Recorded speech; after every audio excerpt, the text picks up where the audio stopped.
Paramashivoham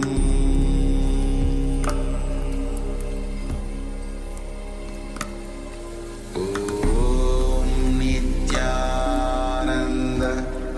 Paramashivoham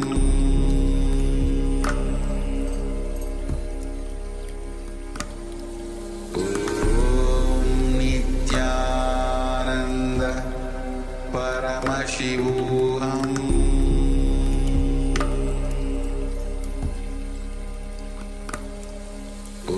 Om Nityananda Paramashivoham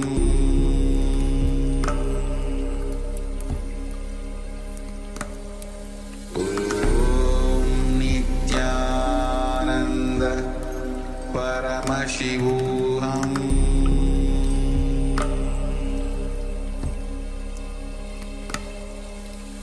Om Nityananda Paramashivoham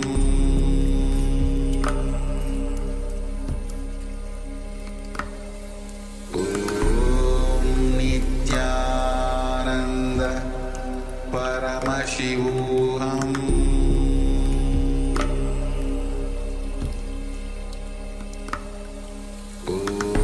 Om Nityananda Paramashivoham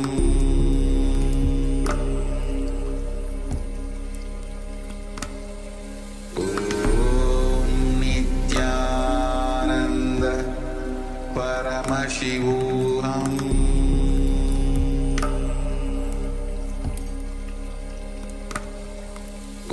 Om Nityananda Paramashivoham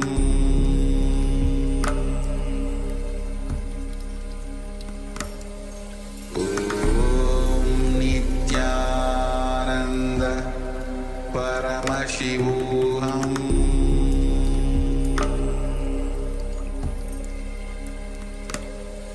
Om Nityananda Paramashivoham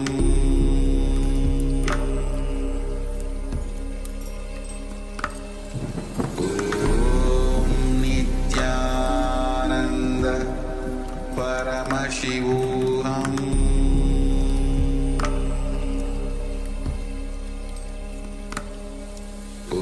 Om Nityananda Paramashivoham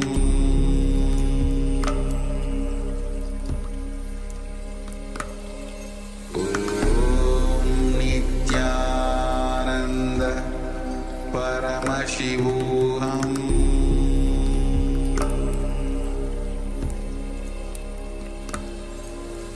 Om Nityananda Paramashivoham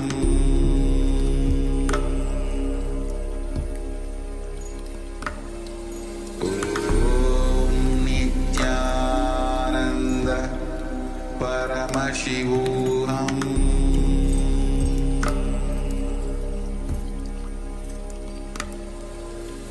Om Nityananda Paramashivoham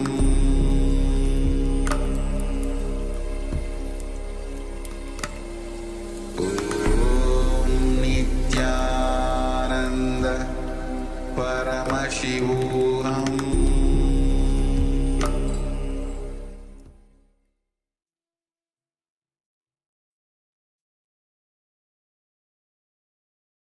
Yes, you can relax now.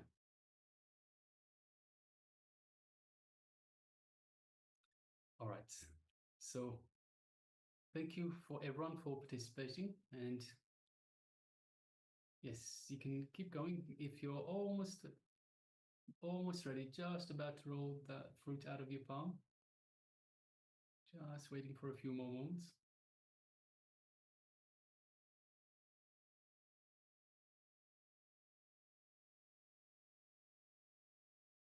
Yes, so the power manifestation of consciousness over matter is one of the greatest, one of the best powers, because it is visible. You can see it happening. and you can see the rewards. You can have the rewards right up front. As soon as you're manifesting, you can see it. It's right there.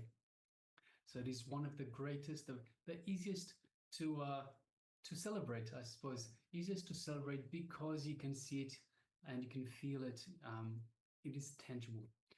So congratulations to all the participants that have successfully manifested this power. We saw Mahananda Agorupani. Yes, congratulations. We saw the fruit roll out of your palm. Congratulations, Ma. Well done. Yes, many of you would have experienced. There's this moment just before the object moves where you experience the oneness. You literally feel, yes, now it's going to manifest. And then it just rolls. And before it might move left, it might move right. You feel it, something is moving, but the moment just before it manifests, you have that certainty.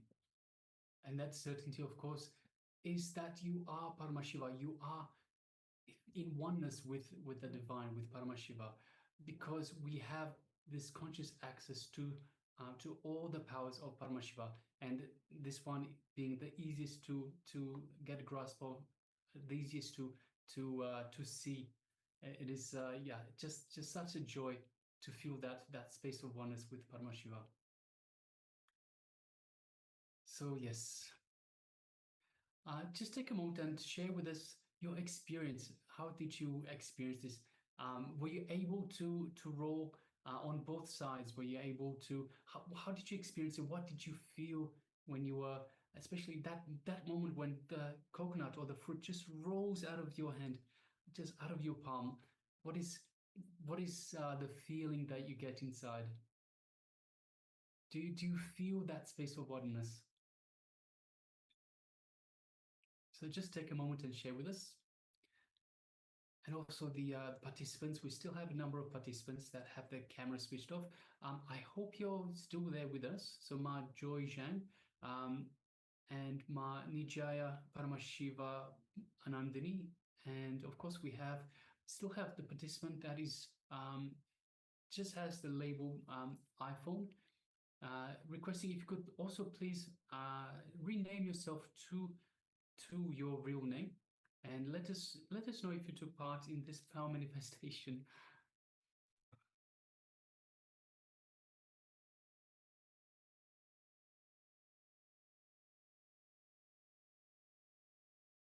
So we remind participants that every power manifestation is manifested from the space of oneness with Paramashiva, with the divine, and with the Supreme Pontiff of Hinduism, who is the embodiment of that very divine.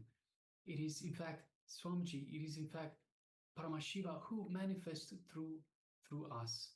So it is through this feeling connection, through this oneness, this space of oneness that we experience when that last moment, that joy, that bliss that we feel, that last moment when the coconut or the fruit rolls out of our hands. That is the bliss that we are searching for. That is our true nature.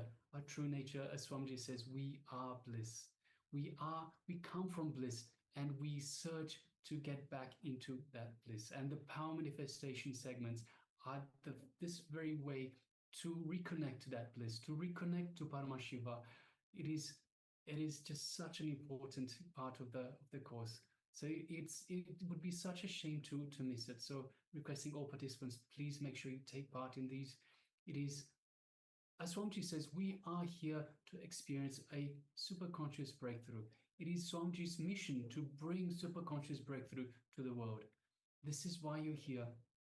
So this is the best way to take a quantum jump, a quantum leap for your superconsciousness, for your very own consciousness, for your realization of your true self, of your oneness with the cosmic superconsciousness, Paramashiva.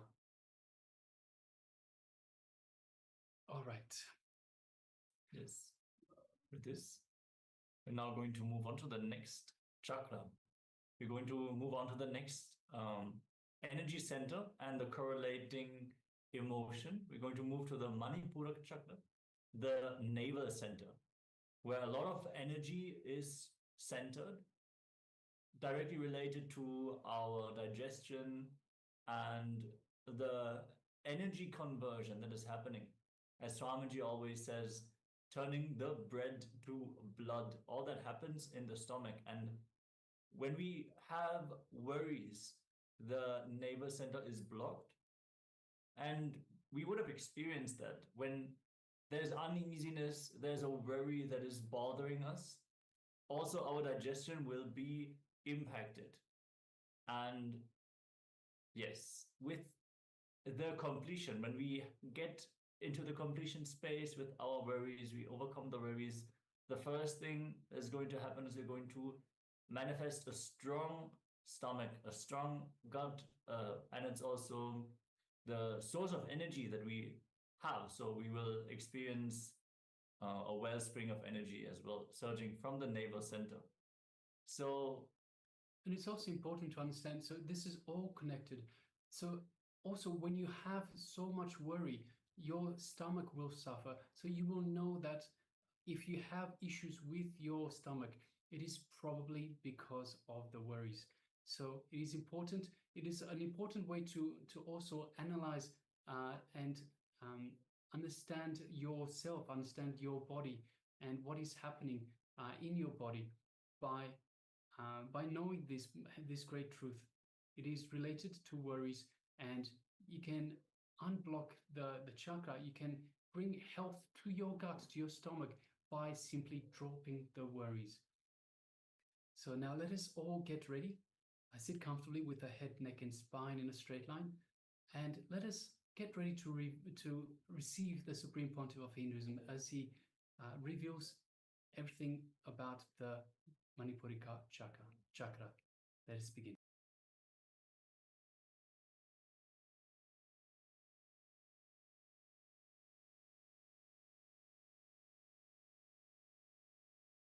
Navel is the source of energy, because only through navel you are connected to your mother. Your mother is the source of all your energy. Now let us discover, they say. I read in that book, Why God Won't Go Away, is a book. It's actually 3 doctors, they did a lot of research on this psychosomatic zone and the mysticism. How the mysticism, the prayer, meditation, all these things, what is the effect of all these things on the mind. They have done research with the SPECT scan, what is happening in the brain at the time. More than neuroscience study. And they published their report. And after that report, they say the students in the medical college signing for the spiritual study, the spiritual aspects of meditation. Spiritual meditations. What is the meditation, the other healing systems, alternative therapies, all these things, the study, the signing for the, before this book, if the signing rate is 10%, after this book, they say 80%. The signing rate, 80%. Such a tremendous new opening is done by few doctors, but very thoroughly they have done a study. And very critical study also. Never think the bias use, very critical study. And in the study they reported, the mother, she may be in India and child may be in America. But if a mother falls sick, that works on the brain of the child. No connection. There is no need that the child should be informed. The mother is sick. Simply it shows in the neural system or the brain system of the child. Of course, no proof. We cannot give any logic, but it happens. It's happened. Are you talking about telepathy or what? No. All the child. You see, delivery, if you learn, then only it will do. What age? What age of You see, below the 7. Below 7. Below 7. All the kid. Below 7. After 7 only you get the individual. Below 7, no individual. All the kids, it is stored in the brain. There are few kids who have got the immune system strong, they don't get the disease. But there are many kids whose immune system is not strong, they get the disease. Even a small fever, what to say, headache, it is immediately responded, or the corresponding thing happens to the kid. Of course, very hard to believe, very difficult to believe. Logically, there is no connection, but they say it is what this is what is truth. Such a after vast research, they say it is true. It is happened. Why? Because the nerve center, Manipura, we are connected to mother through this Manipura. The first source of energy is nerve center, Manipura. From through the nerve center, we are related to mother before birth and even after birth for some time, few minutes, till we get that connection with the air, with the outer existence. We have a connection with the navel center. Navel center is the center which can give all the five energies to us. The ether and air and Agni and water and Prithvi. All the five energies, five elements, Panchabhutas, all the five energies can be given to us through navel center. Other chakras can receive only one or two energies, but the navel center can receive all the five energies. That is the reason we are connected to mother through navel.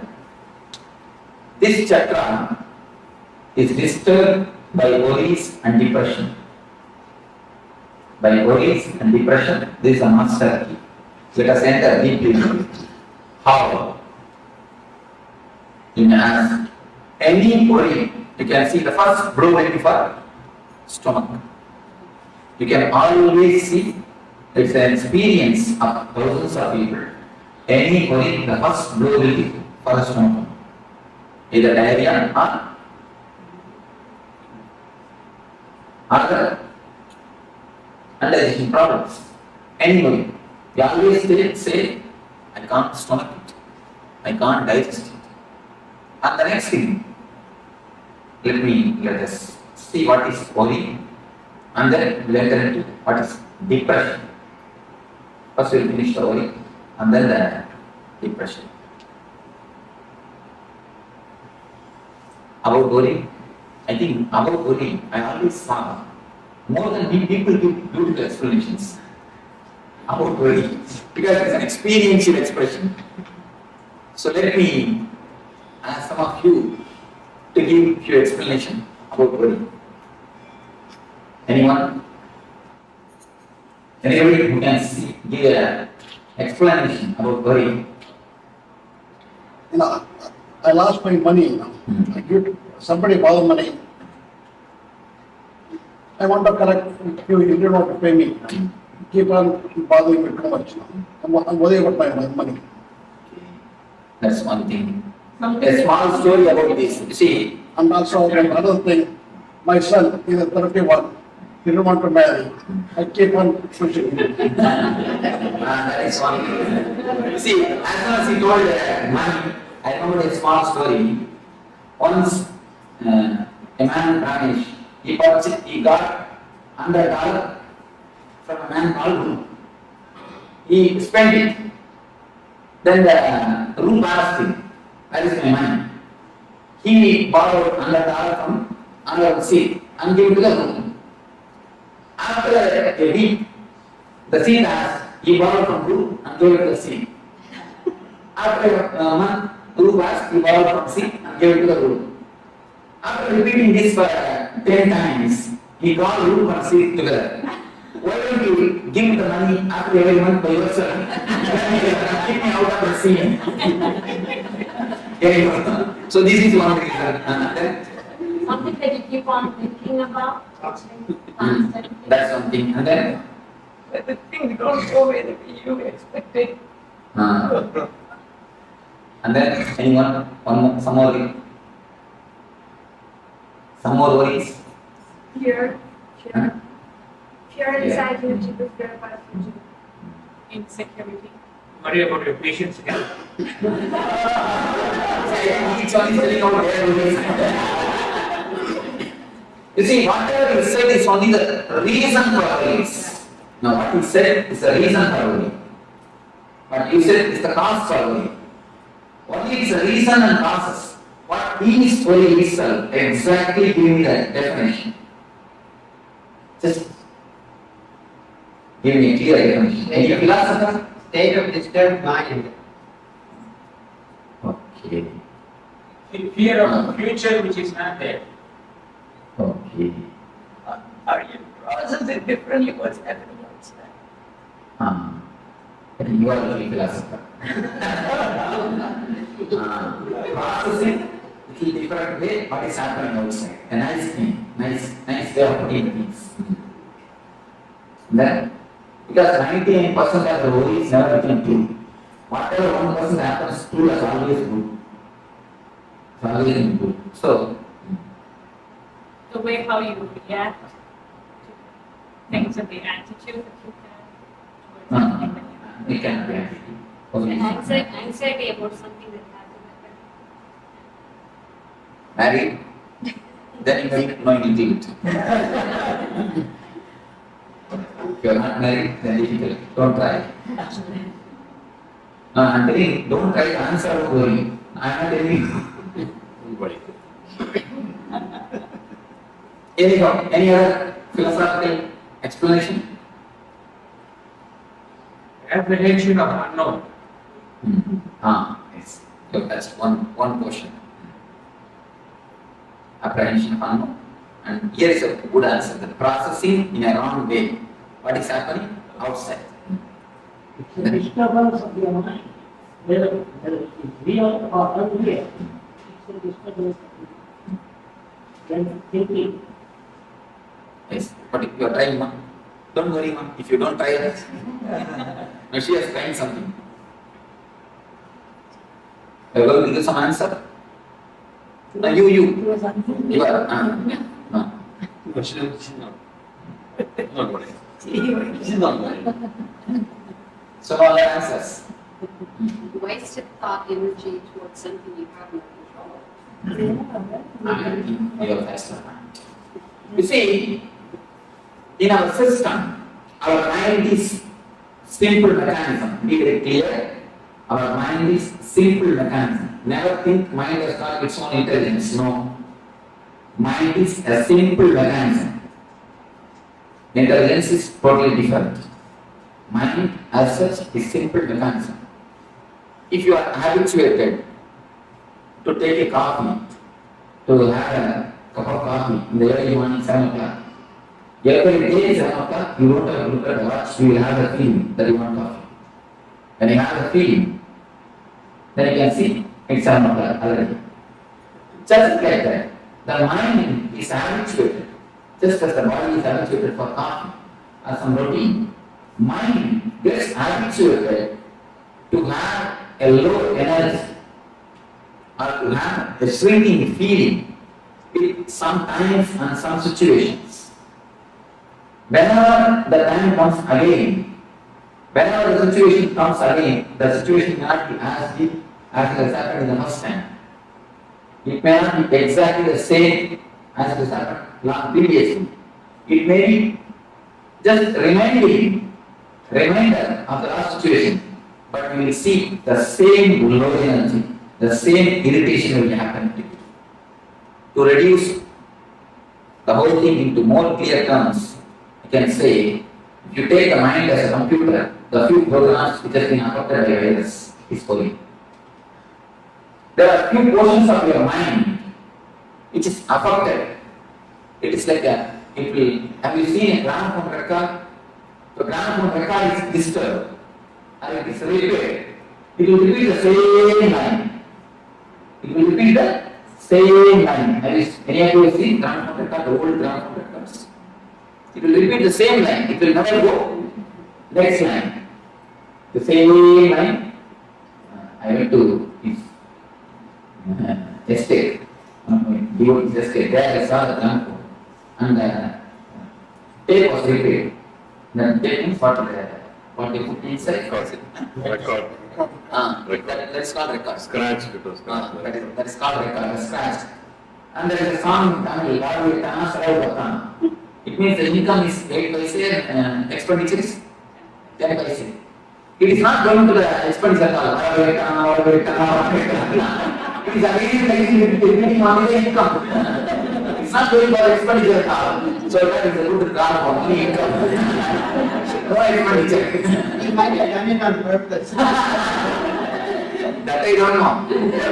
Repeat the same line. It's not going to next line. So, then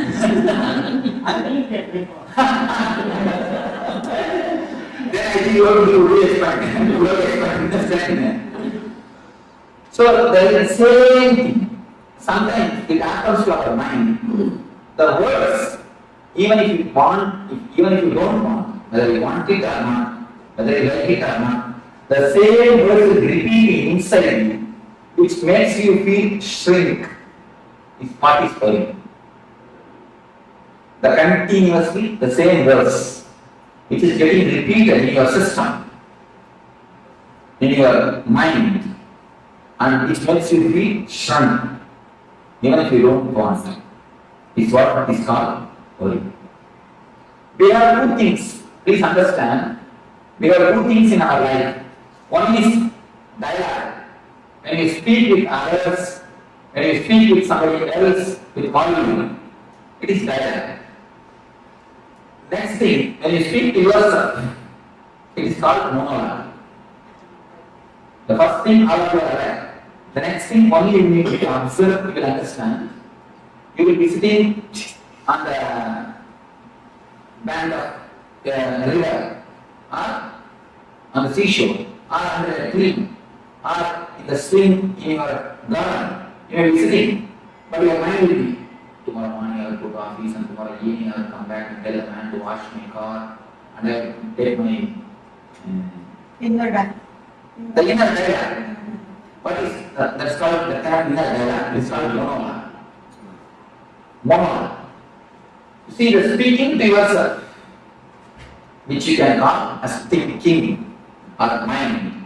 Every term you can give, but the mind, the word thinking and word mind makes it so big. I don't want to use that word. I am using the word monologue. Inner chatter. If it happens with volume, it is speaking. If it happens without volume, it is thinking. That's all, nothing else.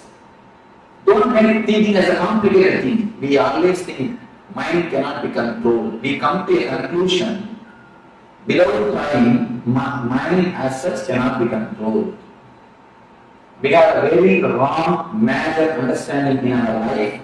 Mind cannot be controlled. Why you know? You try to fight with the mind when the mind is a whole. You take the mind as all the thoughts. If you think of the mind is something like all the thoughts together. But actually mind is not all the thoughts together. Mind is individual thoughts. But you make all the thoughts together and then you name that bunch of thoughts as a mind. Then you can never leave. See, if you put all the sticks together, you can never break. If you have a individual sticks, you can always break. What you do, you put all your thoughts together and label that as a mind, and then you decide that mind cannot be controlled. And then you never try. Once you come to conclusion, how will you try? Once you start believing, how will you try? Never. But mind is not everything put together. It is an individual small sticks. It is individual thoughts. As long as you deal with thoughts, you can simply transform. When you start dealing with as a mind, you can never change it. The problem is how you are looking. See, first understanding you need to understand this. Mind can be transformed. Mind can be controlled. How? You can ask.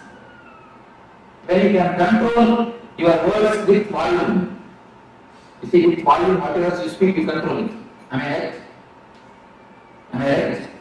You are controlling it. When you can control with volume, can't you control without volume? You can vary. Only thing, a little bit of awareness, nothing else. Just see the logic. With volume, when you can control, without boiling, can't you control? You can do anything. First thing, they are not tried. Next thing, you have tried from the wrong corner, from the wrong side. Whenever you look at your enemy, you look at him as a whole. Just like that. Whenever you look at your mind, you look at him as a whole. He is not whole. Never think he is a whole. He is a small parts. If you know the mechanism where to touch, you can simply come over it. The habit. The worrying is a completely habit. It's like a more like a recorded program. You see, in the starting only, you need some reason to worry. In starting, some reason, something happens outside, you start worrying. After some time, you become such great masters of the art of worrying. You master the art of worrying. After some time, you don't need any reason after reason for worrying. You find some reason. Or even if you fail, if you can't find any reason, you see, I have seen some people, if they can't find any reason, they will come and tell me, Swami, today things are going so well. I think tomorrow something bad is going to happen. Tomorrow something very big is going to happen. We go to the next step. Tomorrow something big is going to happen. If you can't find even that reason also, even without any reason, you know how to worry. Because the way becomes habit. Your system completely gets habituated to worrying. See, the word habit is a beautiful word. You should understand that word. You should understand that word, worry, the habit. If you drop H, your bit will be there. If you drop A, bit will be there. If you drop B, it will be there. Only when you drop the I, it will die.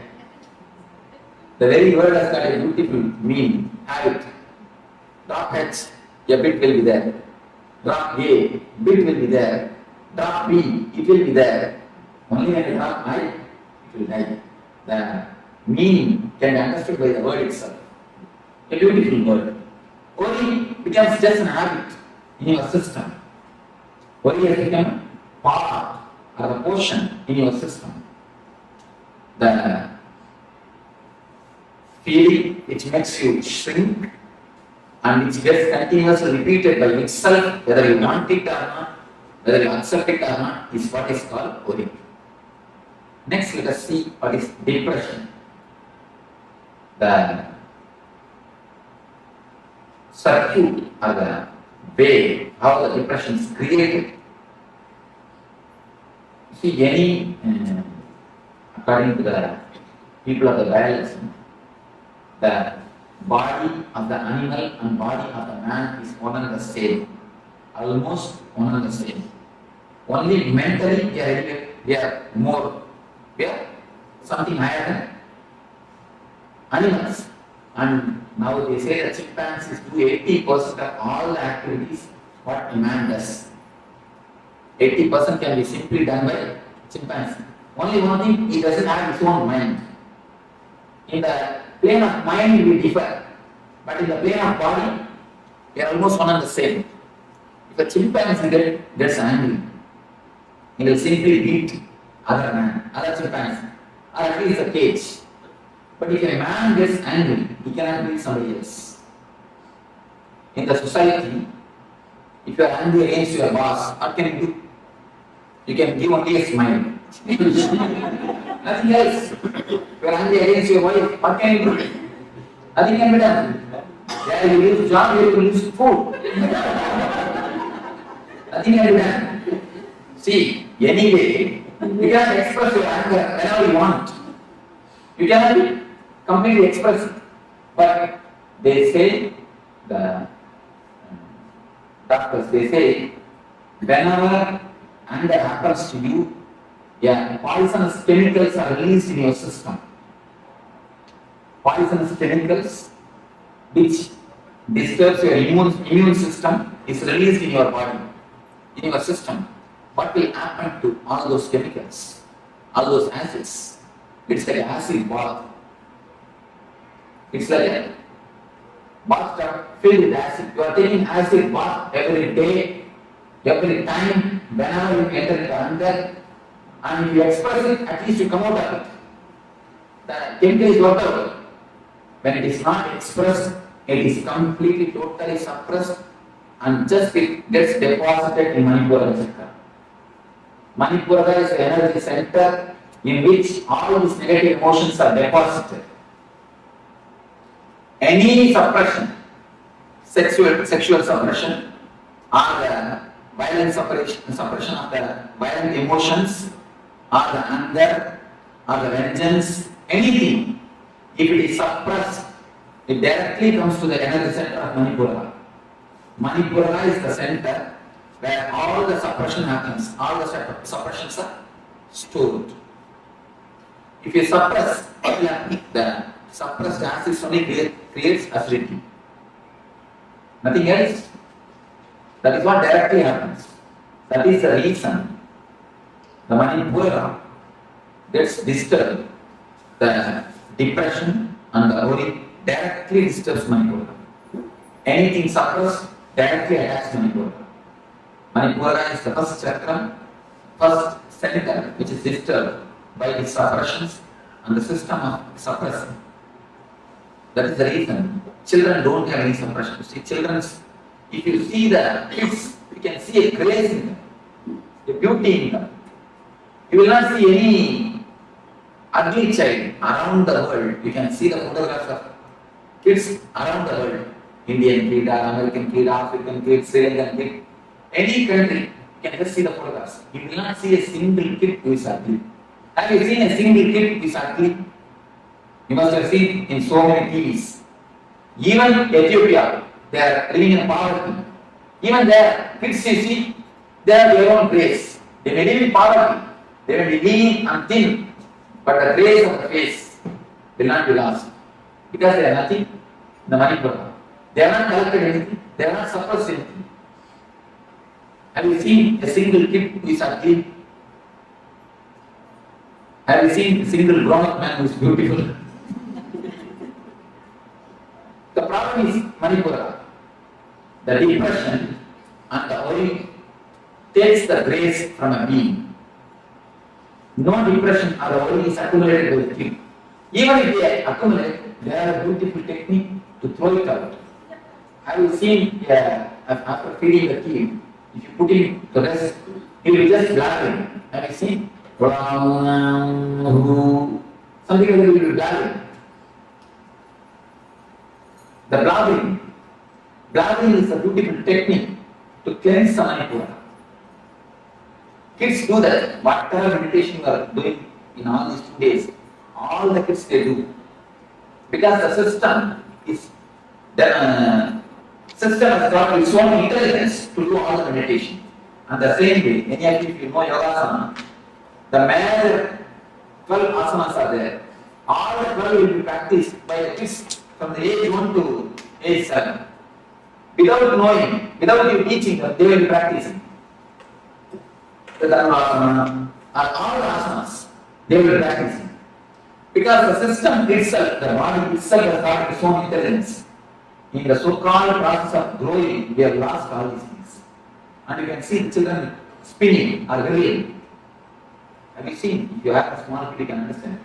For no reason, he will just whirl. The spinning. But the spinning is the greatest meditation in Sufism. They say, when you spin or whirl, the energy is centered perfectly. The energy center, the centering of the energy happens. In Sufism, the whirling is a meditation technique. But when the child does, we beat him and make him sit. At least Indians. I went to the Santa beach. I saw small kids. They are just entering into the water and playing. The parents are also very relaxed and they just let the children go. And I can't see this scene in Bella Beach. In India, first thing they won't let. And even if they let out so many rules and regulations, they will put up. Child will hate the playing itself. Will drop the idea of play. Of course, anyhow. Whatever the kid does, we don't encourage, we don't allow it. In the so-called process of growing, we lose everything. Blocking is a beautiful technique. You may ask how? How can it be a technique? See, whatever you say as a mind is nothing but the languages which you know. You can tell me what are the languages you know? English and Tamil, that's all. Not even 2-3 words in other languages. Bhavanana, Kuchundi. No. 2-3 words in Telugu. Huh? No, Malayalam. I can understand. I can understand. I see, if you know even few words, add in the list. Okay.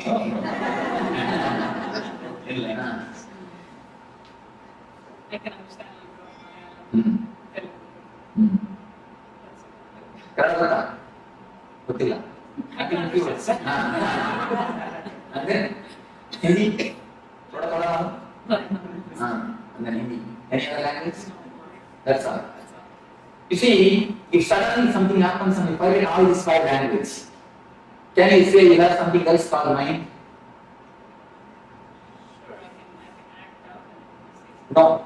Even acting out happens only with the seed of language. The verbalization may not be by language.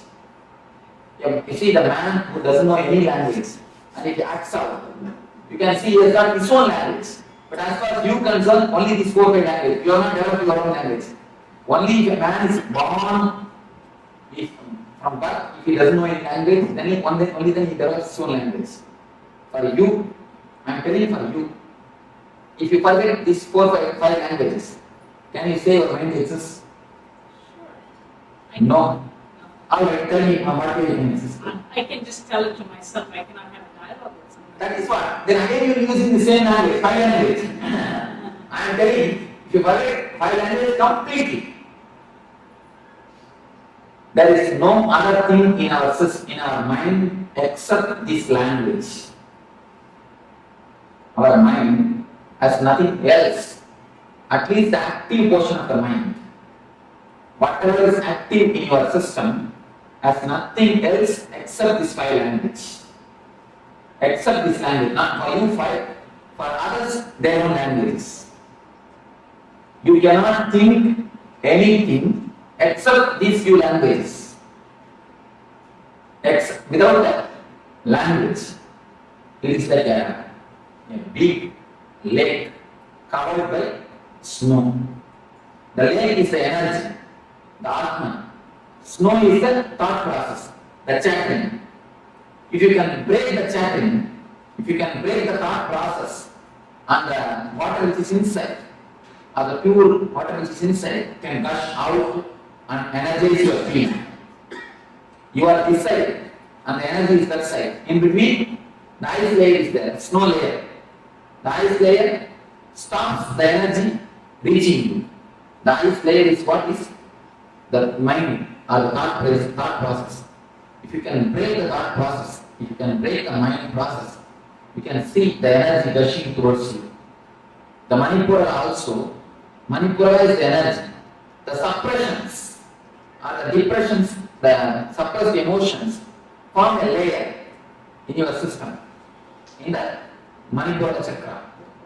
By some process, if you can break the thinking system, if you can break the thought process, the energy just gushes out and washes away all the depressions and suppressions from your system. If you feel that anything else can exist without words, you can tell me. Anybody else? Do you understand what I mean? Difficult, it is difficult because the whole mind is reduced to just languages. It's something new. Because it's new, we are, almost base is lost. Because mind means we are thinking as a big thing. Mind is something very big thing for us. But simply the base is removed. Now I will say mind is nothing but a few languages which you know. So we are really at the loss. That a big property is taken from us. But last thing I am telling you. What about people who think before they had any language? You see, that we cannot imagine. Now if you imagine, again you are using only the language. Then you try to imagine, they had their own language. Again, when the mind got developed, when the animal has become man, in the process, the language development was there. The sounds, I see the special sounds are associated with the fear. If a man feels that a fire is happening nearby him, he used to create that sound, and all will understand something frightening thing is happening there. So they will run away. With the sound, the language was developed. They had their own language. With that sound, they think. They start thinking with that sound. Do you understand what I say? The tribal language, you may call it. I guess we have always assumed that language is a way of expressing what is in our mind. But now you're saying language is simply the mind. Because anything in your mind, you cannot have without language, without word, without verbalizing. The verbalizing process, the verbalizing process is the process which is the uppermost layer of your energy system. You are above the verbalizing process and your energy is below the verbalizing process. That is the reason the connection between you and the energy never happens. So any logical thinking is lost without language. There cannot be there cannot be any logical thinking. There cannot be any logical thinking. You see, when you use your logical mind itself, you are not using your whole energy. Please be aware. When you use your intelligence, you are putting all your energy to use. When you use your logic, you are not putting all your energy to use. You can always see the decisions of women is very sharp because they think more with intelligence, not with intellect. The decisions of the men maybe immediate, they will give an immediate result, but for long run, the decisions of the women are sharp because they think with intuition. Any decision with intuition or intelligence, any decision with logic has no intuition. I have always seen the decision taken by logic gives immediate result, but for not for long run. Decision which is taken with intelligence and the intuition, which may not be directly, you cannot directly give a reason, but you will see, for a long run, for the whole life, it will give a tremendous effort. Swami, I have to thank you for telling this to all the men over here. I'm sorry to give me some examples. You are if you can question me, I am ready to tell you an argument. I'm just like, figure out in my mind, please give me some examples. You see, there are few conclusions. I will not be able to give you directly example because of whom I have seen, in what the place I have seen, all those whole examples I will not be able to give. But you take this conclusion and scan your life and see. For a long run, any great logic man, a man is to excel in logic and a great professor, he will be giving lectures and convincing thousands of people. He will come to the house and a small problem, he will convince his wife for half an hour. After half an hour, she will start from the first step. You see, she will start from the first step. Why do you know? Because the conclusion structure is not by intuition, by intelligence. They don't have thinking. You see, I have always seen women doesn't think much. They get proper results. Because most of the energy is stored in the seed form itself. Whenever it is necessary, it gives out the result. In the ancient India, women are more treated like counselors. Any problem, in the evening, man will come and tell the problems. She will give the counseling, and tomorrow morning it will be executed. More they are treated as counselors, and not only that, the techniques to keep the intuition awakened is practiced by women. The thought itself is a technique to keep the intuition awakened. Tomorrow will be using the technique with the thought, with the Chakra.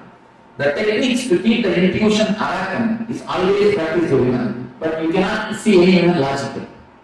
How much you try to convince by logic, nothing alone. Is it that they think through the heart more. No, they think through Manipura. They think through Manipura, not through heart, but through. Are they more emotional? No. They think through intuition.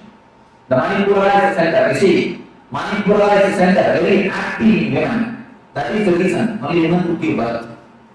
And not only that, Manipura is active in women. One more reason, they need to give birth. They need to give whole body to one more life. For that, by nature, Manipura is strong for women. They need to give a full structure. Practically, the work of Brahman needs to be done in the energy center. So the Manipura of the women is more strong. That is the reason. And this, I have seen the intuition counselors. There and that also, women are more successful. Even in India, the Ayurveda children, have you ever heard this? Intuition counsel. Even in that field, women are more successful because the Manipura is very strong for women. The intuition or the conclusions will be more strong because the layer will be very thick.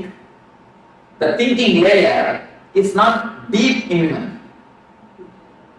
Only the conclusion layer, the energy layer, is high and strong for the women. Just the proportion between men and women here says we're smarter. That cannot be the maybe the publicity. No, that cannot be the solid reason. No, I want a solid reason. No, we have the intuition that we're going to be enriched in our power by attending your course.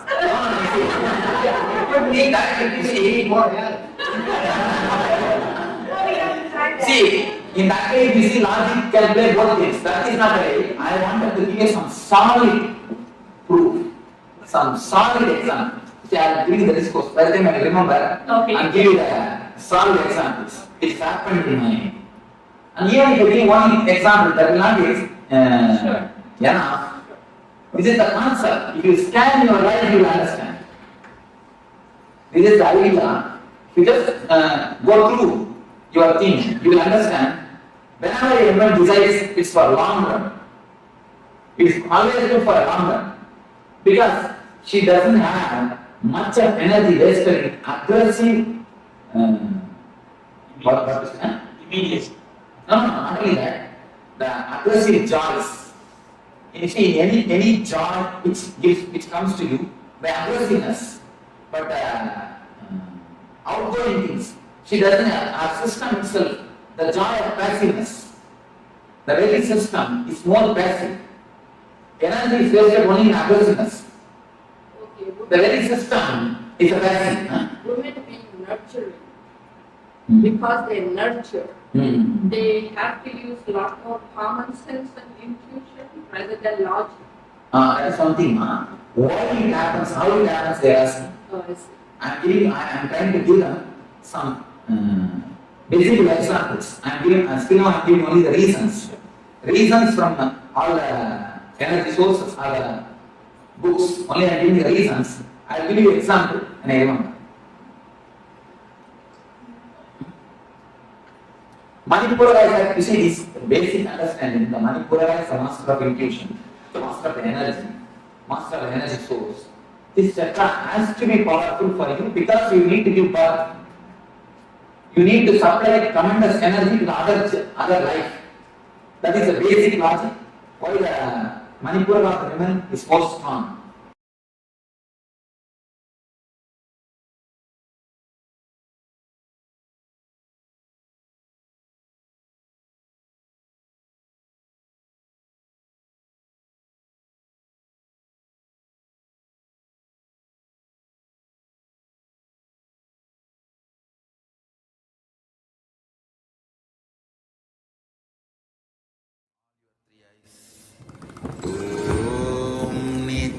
Nityanand परमशिवोहम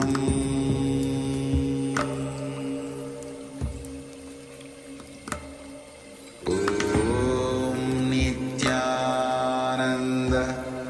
परमशिवोहम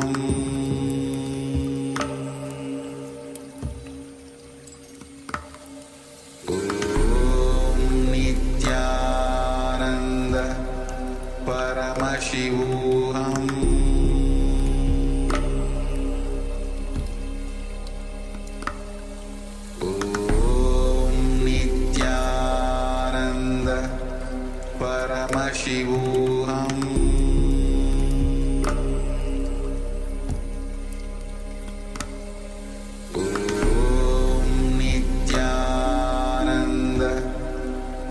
Paramashivoham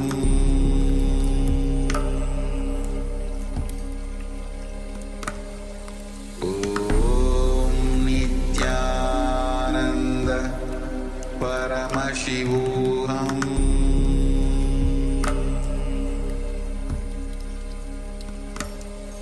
Om Nityananda Paramashivoham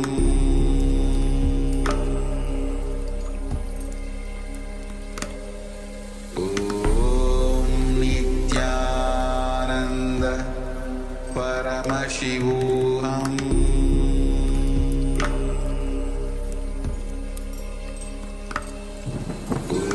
Om Nityananda Paramashivoham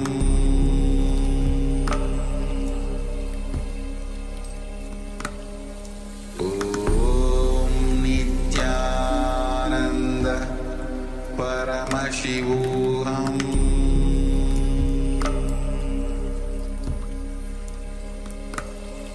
Om Nityananda Paramashivoham.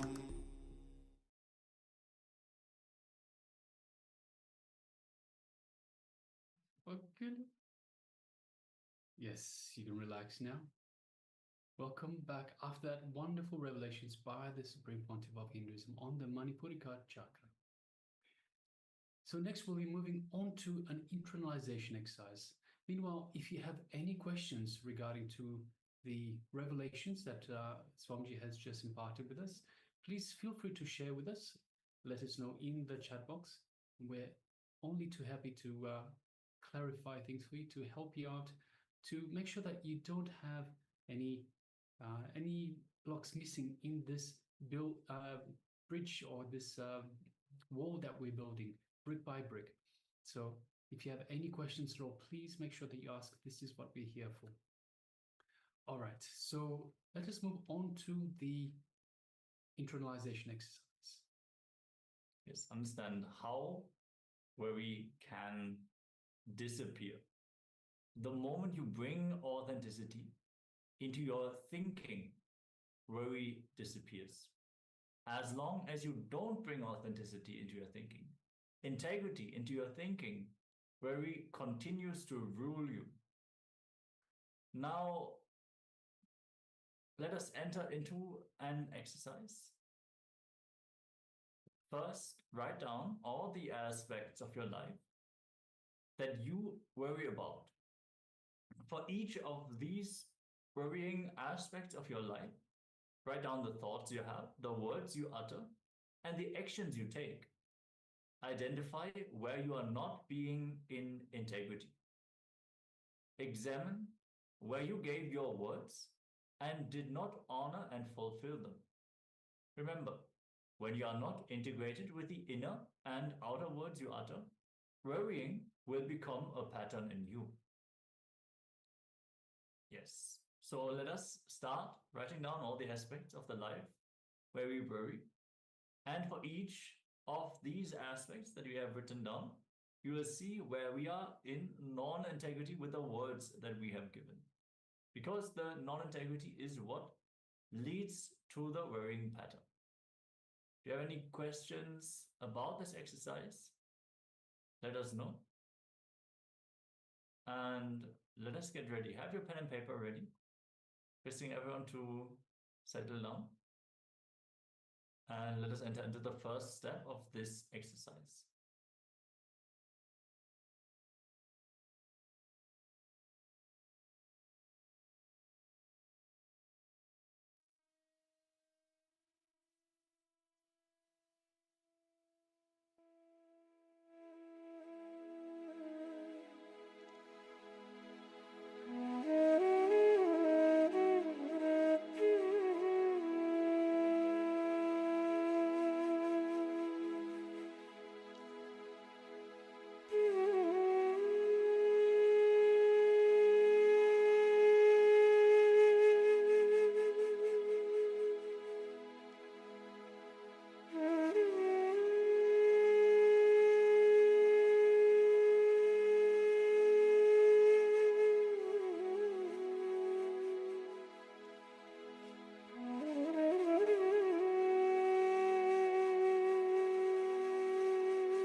I welcome you all with my love and respect.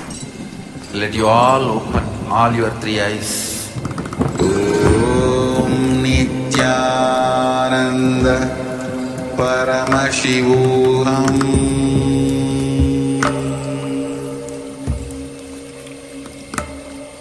Om Nityananda Paramashivoham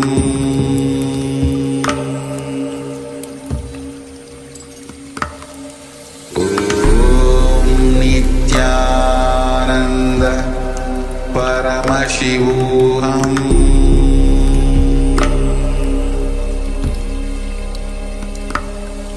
Om Nityananda Paramashivoham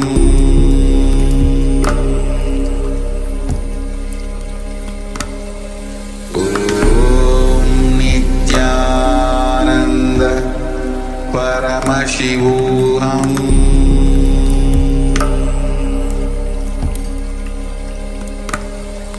Om Nityananda Paramashivoham.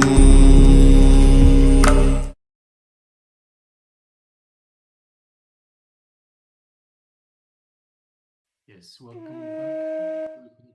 Glitch. So, just requested participants, let us know if you require some more time on this particular exercise before we move on to the next one.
to the second exercise.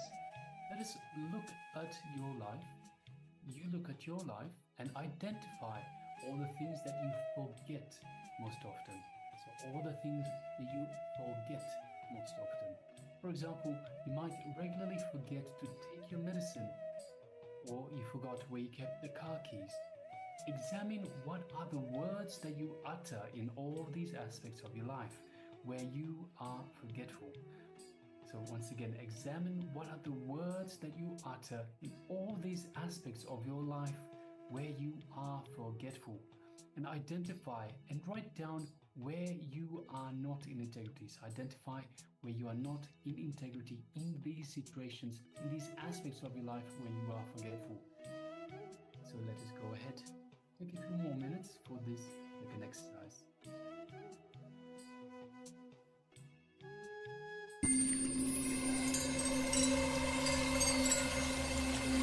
I welcome you all with my love and respect. Let you all open all your three eyes. Om Nityananda.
of the exercise. For each of these varying aspects of your life,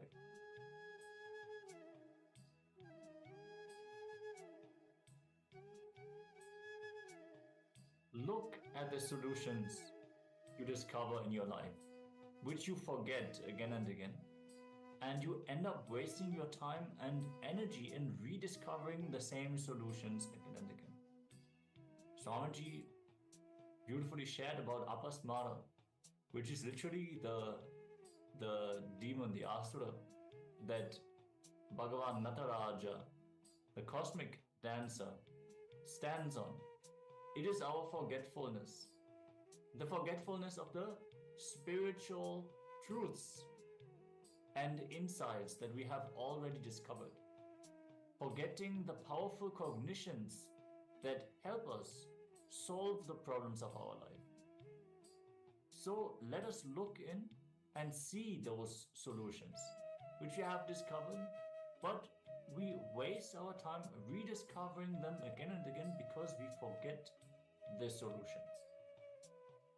So let us take a few moments and look in for this step of the exercise.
understand that worry is nothing but a continuous, uncontrolled inner chattering that's happening inside your mind. This inner chatter becomes your master and takes control of you. So let us continue with a small story. So Swamiji tells this beautiful story. In a certain kingdom, it came to the king's notice that everybody in his kingdom was depressed because each person felt they had the maximum worries and no one else had such worries. So the king announced a worry exchange offer where people could bring in their big worries and exchange them for someone else's worries. A big space was made ready, and in the center of it was a huge worry pot. Huge worry pot was placed. And anybody who wanted could come and dump his own worries inside that huge pot. And they could pick up any worries they wanted. The only thing was, of course, they had to pick up some worries. So the whole kingdom gathered for the event. The people moved around and met each other and started talking to each other about their worries, as people generally do. After a long time, the event was declared open for the worry exchange. A lot of time passed, and not a single person came forward to drop their worries in the pot. So the king started getting worried. He started asking his ministers, what is happening? And the ministers replied, Your Majesty, after all that interaction, everyone thinks that their own familiar worries are much better than everyone else's worries. So it's important to understand that everyone has worries. Everyone thinks that they have the biggest worries, but the fact is, everyone has worries, and it's mostly the same kind of worries. And it's much better to have our own worries that we are familiar with. We are much more comfortable with our own worries than new worries.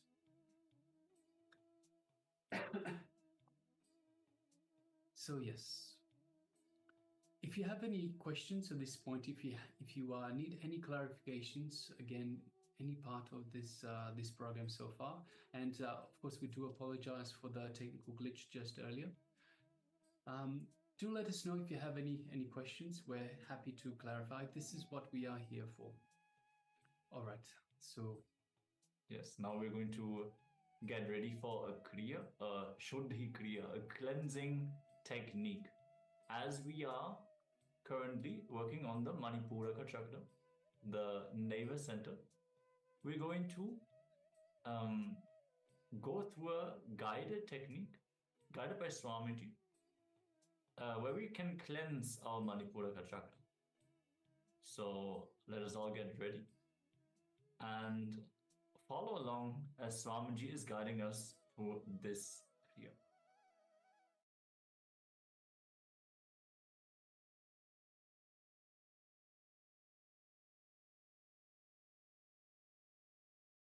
Why the Manipuraka of the women is more strong?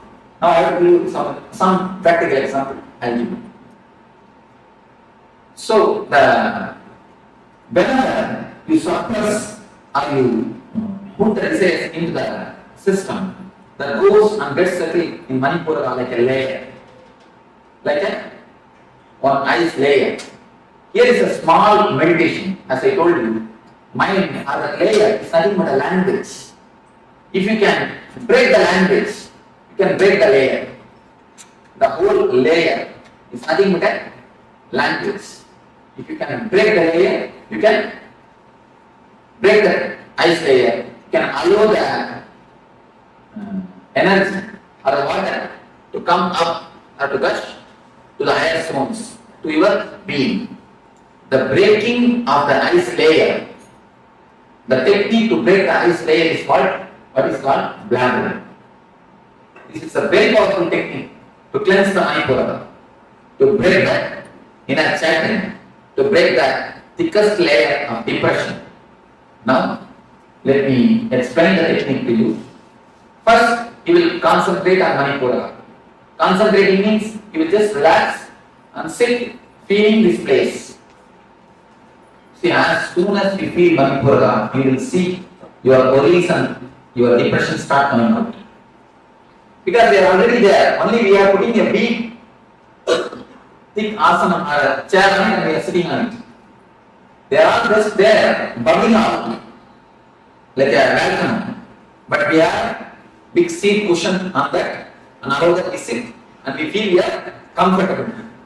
We are comfortable. As soon as you start thinking, you will see the depressions or the worries coming up. So just throw them out by any sound, that's all, nothing else. Make any sound, you will feel or make any sound, just feel that you are throwing them out. That's not, you understand? Just make any sound. It should not be a word, kind word. You see the kids, they make sound, just like that. Any sound. At first 2-3 minutes you will feel Swami is making us mad. He is going to get, I am not making you mad. I am just, see, I am not making you insane. I am bringing out the insanity from your inside. I am bringing out the insanity which is inside you. You understand? Something you commented. Can I hear it now? We are going to be happy of hearing this. That is nice. See, when you create sounds which has no words or which has no meaning, the mind breaks. Only one thing, don't allow any thoughts to, any words flow or eternal chanting. Any thought comes, just create a sound and throw them out. Just continuously create sound. Only one condition, for this 20 minutes, you should not stop. No gap.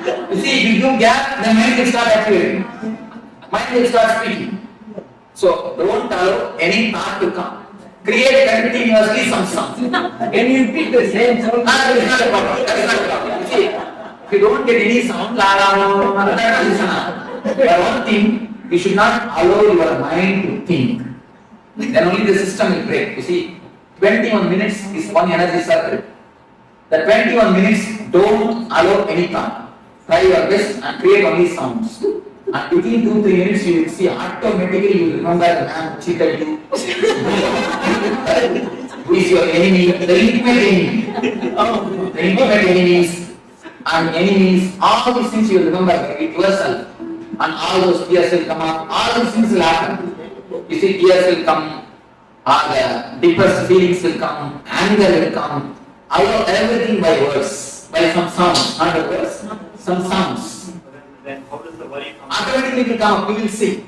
It will come like a figure, a small words, a broken way. Automatically it will come and just throw them out by the word, by the sound, not by the word, by the sound. You will see automatically it is coming up. All your enemies will come up, you will kill all your enemies, through all your anger, everything will come up. You see, this is called, 1 minute, please, this is called verbal catharsis. And one more thing you can do, it is called physical or body language catharsis. The verbal language catharsis is this. One more thing, body language catharsis. Just remember your enemy and make as much of faces as possible. Why no? All your tensions are hidden in the face. You don't know. The grace is lost because of the layers of the tension in your body, in your system. Have you heard of this alien photography? They photograph the aura body. And now it is accepted as a diagnostic system, one of the diagnostic systems in the East and of course the rest also. It is discovered in Russia. They say if you are worrying, if you have a suppressed mood, depressed mood, the aura in the photograph falls only for 2 inches or 2.5 inches. If you express the worries like this, if you shout and finish, throw it away. They say at least 8 inches dark I see. 8 inches, the Korean photography. Any of you have heard of Korean photography?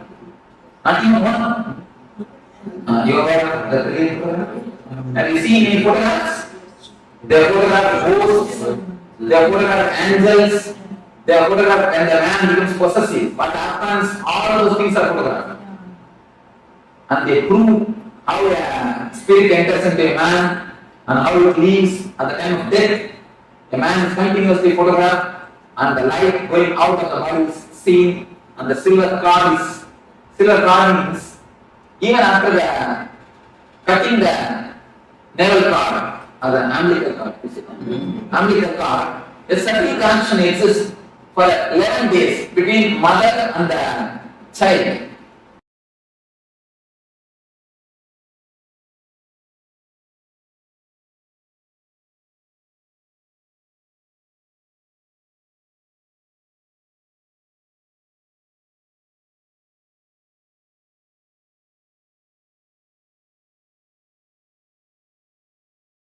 Yes, so now let us enter into this process which can cleanse the Manipuraka chakra. It can remove the deep engrams of worry. So for this Kriya, what we're going to have to do is create chaotic sounds. So no words should be verbalized, just continuous sounds, blabbering, like Swamiji said, just make all the wild sounds and express. Keep expressing yourself continuously. It is the verbalization that we carry and store in our navel region, which expresses as worry. So all the unspoken, all the unfulfilled words that we carry in our navel, when we bring the wild verbalization, the chaotic verbalization, without any meaning behind it, that is when the navel will become soft.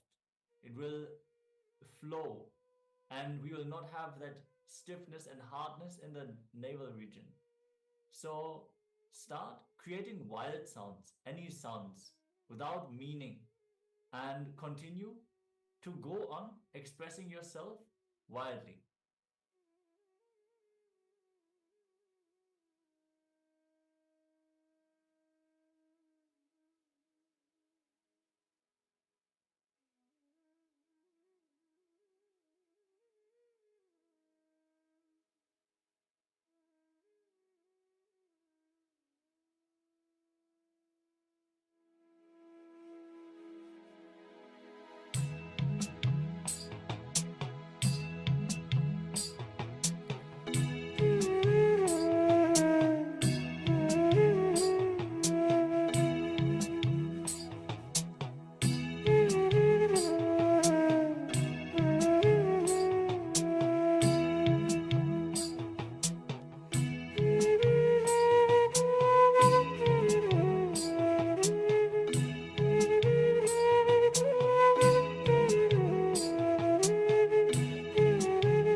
Yes. You can relax now. So let us next move on to a detox segment.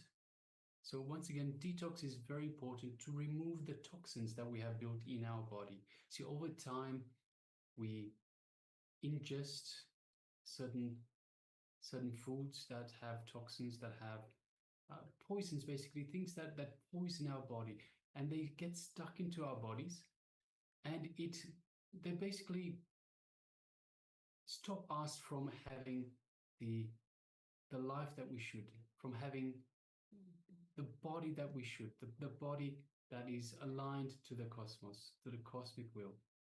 So these toxins have to be removed. As we've mentioned at the very start of the program, in day 1, we'll be going through different detoxification segments, detoxification strategies, techniques in order to remove these toxins from your body. And now we're moving into one that is for herbal juice. Yes, as Swamiji shared, 80% of our enlightenment is actually just cleansing the stomach. And now that we have covered the Manipuraka chakra, which is directly interlinked with our digestive tract, naturally, if we have even physical blockages, so residues of toxins in our digestive tract, naturally, they will also impact our Manipuraka chakra. So that even that can lead to worries, and that can lower the energy that we can express through that chakra. So the herbal juice should ideally be taken during the late morning, 2 hours after the first meal, on a light and empty stomach. So it can be prepared in a short amount of time. You can make it cold, raw, sweet, or savory as per your own taste. So you can take any vegetable. That is one part of the juice. Any vegetable of your choice with sufficient quantity of water. So 1 part of vegetable and 4 to 5 parts of water. For example, beetroot, carrot, white pumpkin, or arugumbul leaves. And ginger also is a great option. Swamiji also emphasizes on the power of bitter gourd juice, and there's so many different vegetable juices that you can easily consume, and they will have a very soothing effect on your digestion. They will feed the microbiome, and generally increasing the intake of liquid and raw foods will really help you to detox your stomach. So the herbal juices are a great way, a great solution that you can simply add to your diet. You don't have to change anything about the way you eat. You just prepare this light drink, and you can put sweetener like jaggery. It's best to take jaggery for sweetening because it has a lot of minerals and antioxidants, great beneficial substances. And you can put a pinch of salt, which will just open up the flavors a little bit more, and it makes it very enjoyable to consume. So it can also be consumed plain. So you don't have to add salt or sweetener at all. You can just drink the herbal juice as it is, but you should not store it in a refrigerator or take refrigerated vegetables for the juice, because they will change the quality of the beverage. You should just take the vegetables at room temperature, water at room temperature, and then just consume the juice immediately. Don't store it for a long time, because once you ground up the vegetables, they will be more prone to oxidization. Yeah, so this is a very simple solution for detoxing the intestines and really nourishing the body. Swamiji has put so much emphasis on the power of the Nirahara Samyama. And even if you don't do the full Nirahara Samyama, just adding more herbal juices to your diet will help you to feel light and energized, cleansed throughout the day. So with this, we already covered the detox segment for the herbal juice. So if you're inspired, if you want to try this, just every day take some vegetable and make some herbal juice. With this, we're now going to move to the next round of today's power manifestation. Yes, so once again, today's power manifestation is the power of consciousness over matter. So once again, we request the participants to gather the coconuts or fruits, round fruits that you have with you. And let us start moving the coconut in our hands once again. Let us roll the coconut from our palms.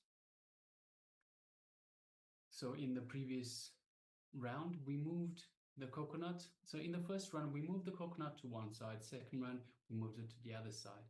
So let us now go to the other hand. So let us have the coconut or the fruit in the other hand.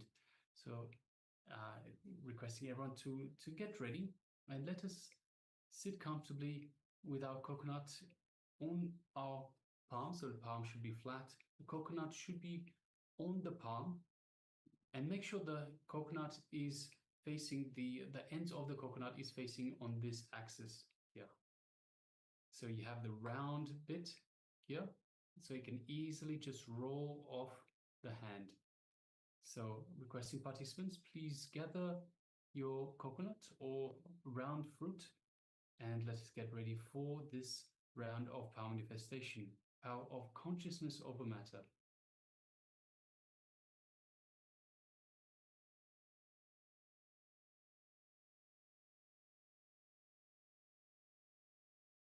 All right, so if you have your fruit ready, your coconut ready, let us sit comfortably with the head, neck, and spine in a straight line. You can close your eyes or keep them open, up to you. And of course, when you manifest the power spell, again, you can close your eyes as well. So you can just visualize through your eyes. So without actually seeing the coconut itself, that will be a next higher level as well. So if you wish, you can go ahead and do that as well. So we've moved it to the other hand that we usually use, and we can even close our eyes to make it even more difficult. So we're just moving to higher and higher levels. We're getting you a little bit out and out of your comfort zone, so that way you get more comfortable with manifesting this power. So let us get comfortable, sit with the head, neck, and spine in a straight line. You can sit on the floor or on a chair, whichever you find most comfortable, but make sure your head, neck, and spine are in a straight line to facilitate the movement, the free movement of the Kundalini energy. Let's just take a long, deep breath in and out. And just relax into that breath.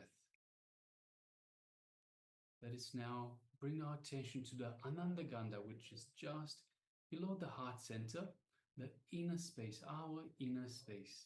Let us visualize our favorite image or favorite murti of Swamiji in our inner space. And just take a moment and just see yourself, just yourself and Swamiji in your inner space. Feel the connection to Swamiji through that image. See Swamiji in your inner space.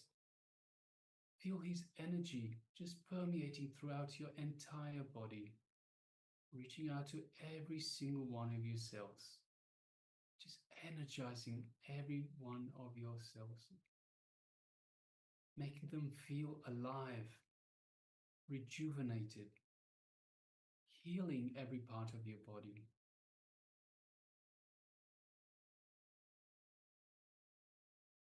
Let us just feel this space of oneness that we have with Swamiji in your inner space. and you know that you are in oneness with Swamiji, the embodiment of Paramashiva himself, Supreme Pontiff of Hinduism, living avatar. Just take a moment and feel that space of oneness and enjoy that space of oneness.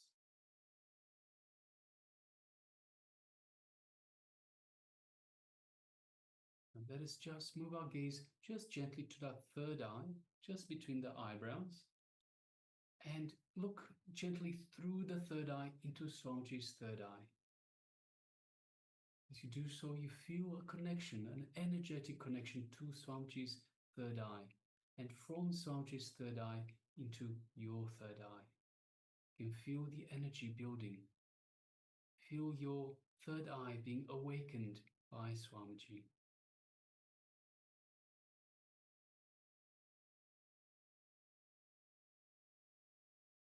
Now let's take a moment and make a conscious declaration for that coconut or that fruit to move, to roll out of your hand. A strong declaration, a strong statement of intention. It is only this intention that is reality. Nothing else can be reality. This is the only thing that we can imagine as reality. Make that strong decision, strong declaration, strong statement that the coconut will roll out of your hand.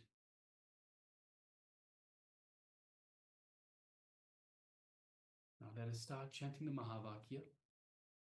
Om Nityananda Paramashivoham. Om Nityananda Paramashivoham. Om Nityananda Paramashivoham. Yes, continue chanting the Mahavakya. And from this space of oneness with Swamiji, from the conscious decision, strong intention that you've made, and from the powerful cognition that you are Paramashiva, let us start manifesting this power of consciousness over matter. Let us start rolling the fruit or the coconut out of our hand. Let us begin.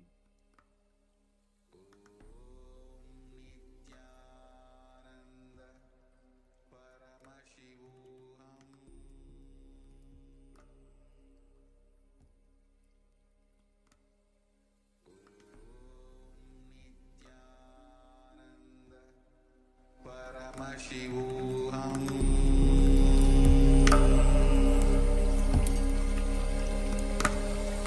Om Nityananda Paramashivoham.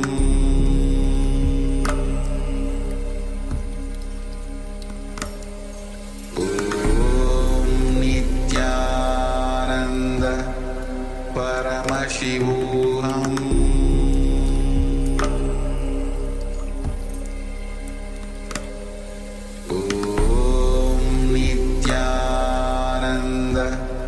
Paramashivoham.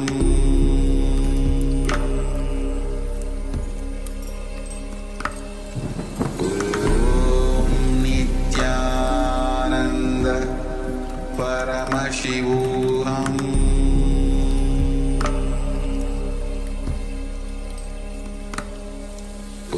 Om Nityananda Paramashivoham.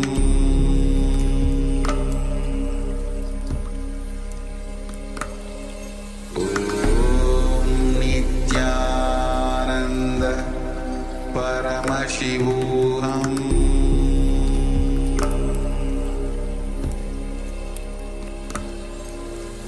Om Nityananda Paramashivoham.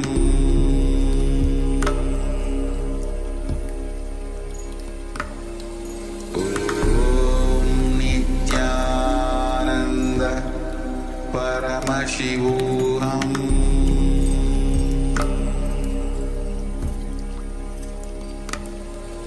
Om Nityananda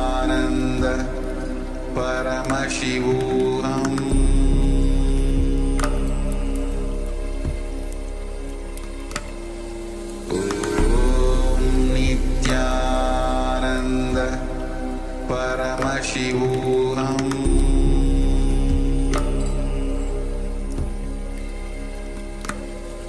Om Nityananda Paramashivoham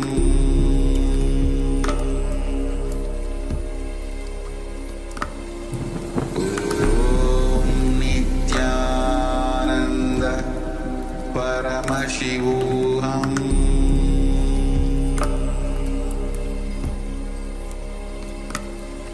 Om Nityananda Paramashivoham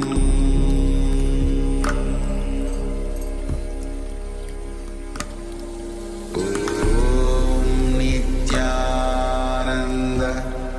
Paramashivoham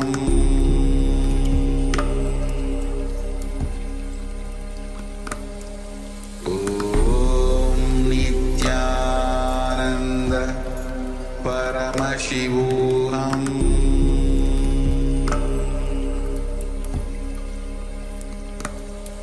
Om Nityananda Paramashivoham Om Nityananda Paramashivoham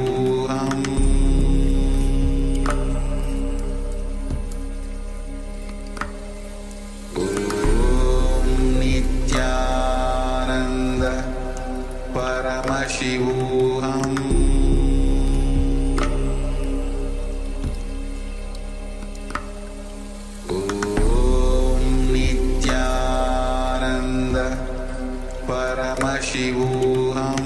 Om Nityananda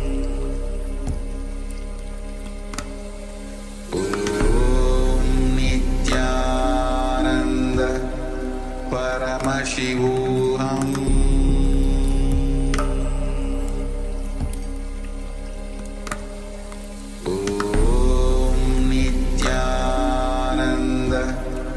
Paramashivoham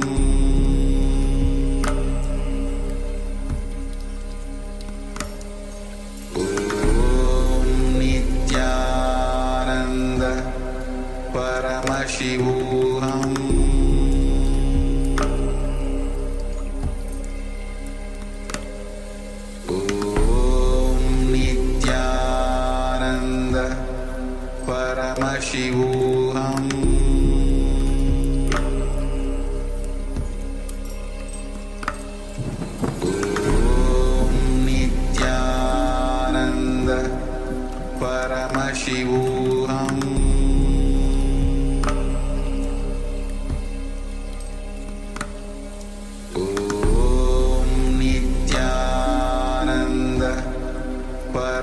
Paramashivoham Om Nityananda Paramashivoham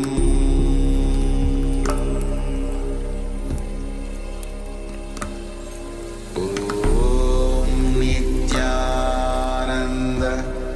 Paramashivoham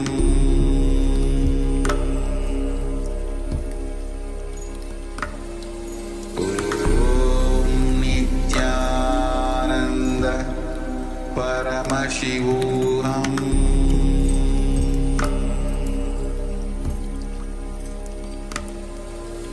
Om Nityananda Paramashivoham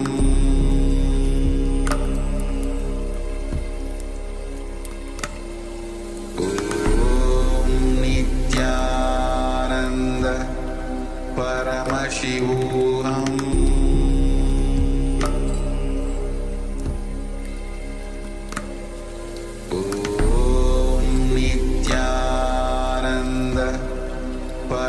Paramashivoham